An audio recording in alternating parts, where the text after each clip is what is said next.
I think one of the more underrated things about what happened here, Bo, with the Bears coaching change. I mean, no one's regretting it, obviously, but what sort of got swept under the radar a little bit is Matt Eberflus is probably still a good defensive coordinator, and Yeah. he was calling that defense. And Eric Washington, who took over the play calling duties, he was already their defensive coordinator, but he wasn't calling the defense. Flus was. He was just so outmatched yesterday, it seemed like, by Kyle Shanahan to just have George Kittle running wide open all over the middle of the field.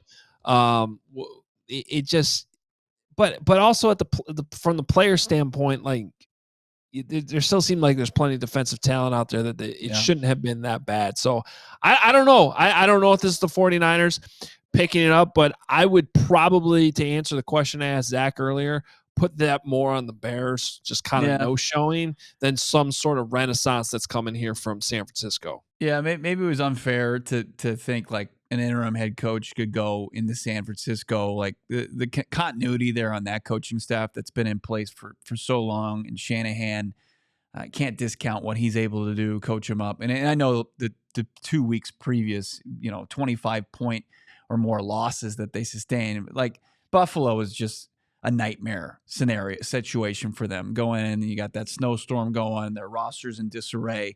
But credit to them to be able to get back on track and pound them like they did.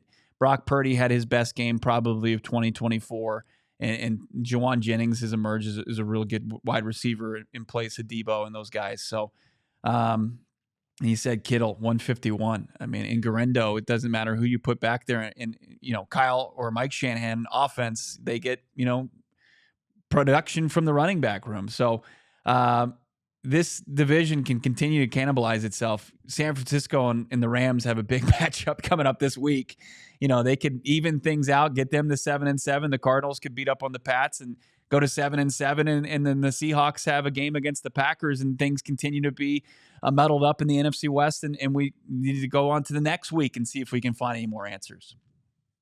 Yeah, I don't know if it'll be an elimination game for the Rams, but it feels like it pretty much would be for the 49ers if they're not able to win. And the game is in Santa Clara. We